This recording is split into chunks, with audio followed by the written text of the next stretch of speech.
Good evening, नमस्कार, अस्सलाम वालेकुम, सत श्री अकाल, whatever you are connected with. तो आज का हम आपके NFTL यानी कि network filter and transmission line में ट्रांसमिशन लाइन जो है आपकी ट्रांसमिशन लाइन उनके क्वेश्चन डिस्कस करेंगे। ठीक है, सभी इंपॉर्टेंट क्वेश्चन होंगे। ठीक है, आपको अगर एक बार में ना समझ में आए तो वीडियो दोबारा से देखें, लेकिन आपको सभी अपने दिमाग में एकदम बिठा लेने हैं। तो स्टार्ट करते हैं। आपका फर्स्ट क्वेश्चन है द नेटवर्क इन द ये आपका एक सेकेंड, हाँ, the network in which RLC parameters are individually concentrated और lumped at discrete points in the circuit और कॉल, उनको हम क्या कहते हैं। देखो, दो तरह के सर्किट होते हैं आपके, एक होते हैं आपके लम्प्ड, एक होते हैं डिस्ट्रीब्यूटेड। लम्प्ड ये होते हैं जहाँ पर RLC पैरामीटर होते हैं वो पर्टिकुलर एक पॉइंट पर कंसनट्रेटेड होते हैं। जैसे हम KCL KVL जिन सर्किट में लगा रहे थे वो सारे किसके एग्जाम्पल थे, वो सारे लम्प्ड पैरामीटर के एग्जाम्पल थे, क्योंकि पर्टिकुलर पॉइंट पर कंसनट्रेटेड थी RLC पैरामीटर। लेकिन जब डिस्ट्रीब्यूटेड पैरामीटर की बात करते हैं तो वो पूरे में डिस्ट्रीब्यूटेड होते हैं। ठीक है, ओवर पूरी लाइन में डिस्ट्रीब्यूटेड होंगे RLC। ठीक है, तो वो होते हैं आपके डिस्ट्रीब्यूटेड सर्किट, और जो यहाँ पर पर्टिकुलर नोड पे या पॉइंट पे कंसनट्रेटेड होते हैं वो आपके होते हैं लम्प्ड सर्किट। तो आपके दो तरह के सर्किट हुए, एक लम्प्ड, एक हुए डिस्ट्रीब्यूटेड सर्किट।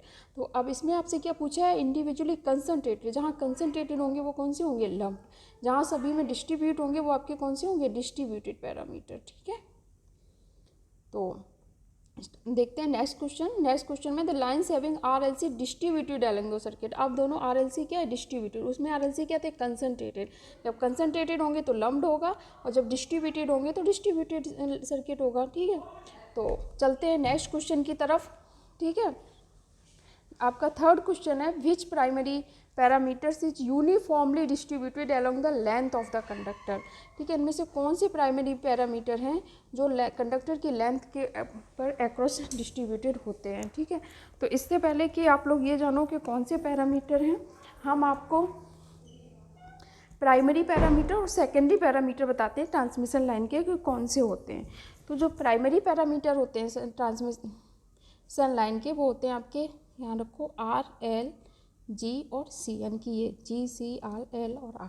ठीक है, इनकी रेजिस्टेंस, इंडक्टेंस, कंडक्टेंस, ठीक है, ये सारे आपके किसके पैरामीटर होते हैं, कंडक्टेंस और कैपेसिटेंस। ठीक है, चार होते हैं। ठीक, R L G और C ये प्राइमरी पैरामीटर। और सेकेंडरी पैरामीटर होते हैं ट्रांसमिशन लाइन के एटीन्यूएशन कांस्टेंट, ठीक है, फेज कांस्टेंट, ठीक है, प्रोपगेशन कांस्टेंट, ये सब सेकेंडरी पैरामीटर होते हैं।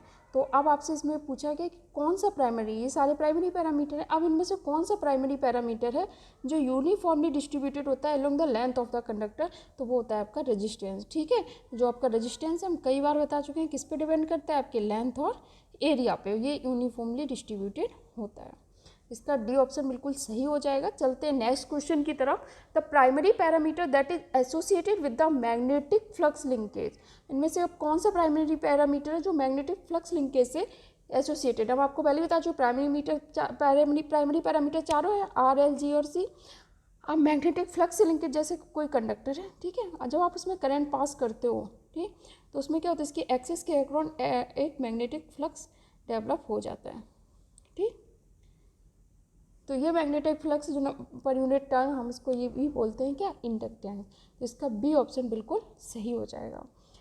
इंडक्टिव इफेक्ट बोलते हैं इसको, इंडक्टेंस बोलते हैं, बी आंसर बिल्कुल सही है, एल। ठीक, बढ़ते हैं नेक्स्ट क्वेश्चन की तरफ। Primary parameter that is associated with the electric charge, चारों प्राइमरी पैरामीटर है। अब इलेक्ट्रिक चार्ज से कौन सा एसोसिएटेड है, जब दो कंडक्टर को हम अलग करते हैं, बीच में कोई इंसुलेटिंग मटेरियल होता है। ठीक है, इंसुलेटिंग मटेरियल कौन कौन से होते हैं आपको बताया था, पेपर, एयर, ग्लास, ये सब, ठीक है, से अलग करते हैं तो उनके बीच में एक conductive effect, capacitive effect generate हो जाता है। ठीक है, ये किससे रिलेटेड है, इलेक्ट्रिक चार्ज से। Primary parameter that is associated with electric charge, आपका आंसर हो जाएगा सी, यानी कि कैपेसिटेंस।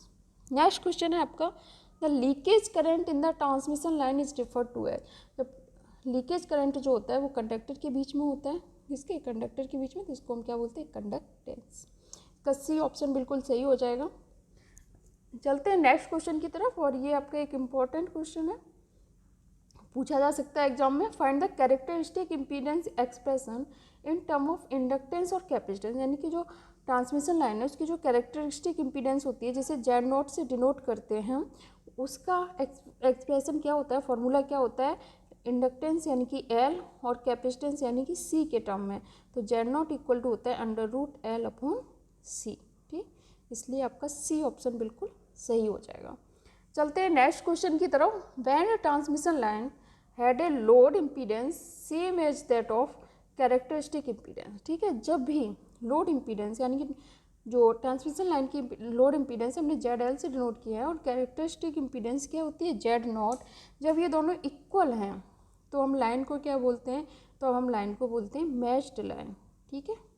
ये क्वेश्चन आपसे इस तरह से भी पूछा जा सकता है, for a matched line ZL equal to Z0, ZL greater than Z0, ZL less than equal to Z0, तो आपका आंसर कौन सा सही होगा, ZL इक्वल टू Z0, यानी कि लोड इम्पीडेंस कैरेक्टरिस्टिक इम्पीडेंस के इक्वल होगी, यानी कि मैच्ड होगा, उसको बोलेंगे मैच्ड लाइन। तो ये डी ऑप्शन आपका सही हो जाएगा। चलते हैं नेक्स्ट क्वेश्चन की तरफ। The velocity and phase constant relation is given by, जब ट्रांसमिशन लाइन की बात करते हैं तो उसमें वेलोसिटी और फेज कॉन्स्टेंट में रिलेशन होता है फ्रीक्वेंसी, वेलोसिटी इक्वल टू होती है आपकी फ्रीक्वेंसी इन रेडियन, ठीक है, frequency in radian divide by phase constant, ठीक है, फेज कांस्टेंट ये आपकी क्या थी, वेलोसिटी, ठीक है, velocity equal to frequency in radian divide by phase constant, यानी कि V velocity equal to frequency in radian omega, यानी फेज कांस्टेंट क्या होगा, बीटा, तो V equal to omega upon beta, यानी कि आपका ए ऑप्शन बिल्कुल सही हो जाएगा। चलते हैं नेक्स्ट क्वेश्चन की तरफ। उससे पहले अगर आपको वीडियो अच्छा लग रहा है तो अभी के अभी लाइक करो, ठीक है, और शेयर करो अपने दोस्तों को, ठीक है। अगर पहली बार देख रहे हो, ठीक है, फर्स्ट टाइम विजिट कर रहे हो, या फिर आपने अभी तक हमारे चैनल को सब्सक्राइब नहीं किया है तो चैनल को सब्सक्राइब कर लो, और जो घंटी होती है, ठीक है, जो मेरी आर्ट बहुत ख़राब है फिर भी, ठीक है, जो भी घंटी होती है इसको बजा दो, ठीक है, तो इससे आपको जब भी कोई नया वीडियो अपलोड होगा तो आपके पास नोटिफिकेशन पहुंच जाएगा। चलिए अब अगर लाइक कर दिया होगा आई होप, अब स्टार्ट करते हैं next question. The electrical length in a transmission line refers to, electrical length होती है ट्रांसमिशन लाइन में, उसको हम क्या बोलते हैं, तो इलेक्ट्रिकल लेंथ जो होती है एटीन्यूएशन कांस्टेंट यानी कि अल्फा, और फेज कॉन्स्ट नहीं सॉरी एटीन्यूएशन कांस्टेंट और लेंथ, ठीक है, एटीन्यूएशन कांस्टेंट और लेंथ का मल्टीप्लिकेशन होती है क्या, आपकी इलेक्ट्रिकल लेंथ, यानी कि आपका इसका ए ऑप्शन बिल्कुल सही हो जाएगा। इलेक्ट्रिकल लेंथ होती है प्रोडक्ट ऑफ एटीन्यूएशन कांस्टेंट और लेंथ। एक आपको एटीन्यूएशन कांस्टेंट फेज कांस्टेंट में प्रॉब्लम हो रही होगी तो आपको बता देते हैं, जो ट्रांसमिशन लाइन में आप पढ़ोगे ये सारी चीज़ें, ठीक है। एक प्रोपगेशन कांस्टेंट होता है, प्रोपगेशन कांस्टेंट इक्वल टू होता है, अगर कॉम्प्लेक्स टर्म में उसको जब डिनोट करते हैं तो एटीन्यूएशन कांस्टेंट प्लस जे फेज कांस्टेंट, ठीक है। शायद ये क्वेश्चन मैंने इसका लिया है, अभी आगे डिस्कस करेंगे, ठीक है, इतना भी समझ लो। नेक्स्ट क्वेश्चन है आपका unit of attenuation constant. Attenuation constant क्या होता है आपका अल्फा, इसकी यूनिट क्या होती है, तो इसकी यूनिट नेपर में होती है, ट्रांसमिशन लाइन के लिए नेपर में ही डिनोट करते हैं जनरली, और वन नेपर इक्वल टू होता है आपका डेसिबल में अगर बात किया जाए तो 8.686 डेसिबल, ठीक, 1 नेपर 8.868 डेसिबल के बराबर होता है। आपसे ये क्वेश्चन भी पूछा जा सकता है, जो मैं एक्स्ट्रा चीज़ें बताती हूँ ना वो इसीलिए बताती हूँ कि ये आपसे पूछी जा सकती हैं और आपकी थोड़ी अंडरस्टैंडिंग हो जाए, थोड़ी समझ डेवलप हो उसके बारे में। तो 1 नेपर इक्वल टू आपसे डायरेक्ट यही पूछा जा सकता है, 1 नेपर इक्वल टू कितना होता है, ऑप्शन में कई सारी वैल्यू देनी होंगी तो उसमें से ये वैल्यू सही होगी डेसिबल के टर्म में 8.68 डेसिबल। चलते हैं नेक्स्ट क्वेश्चन, वही क्वेश्चन है जो मैं सोच रही थी। The propagation constant of A wave with attenuation constant and phase constant given by 2 and 3, यानी कि कोई प्रोपगेशन कांस्टेंट पे आपको बता चुके प्रोपगेशन कांस्टेंट क्या होता है। प्रोपगेशन कांस्टेंट होता है इक्वल टू आपका एटीन्यूएशन कांस्टेंट प्लस जे फेज कांस्टेंट, ठीक।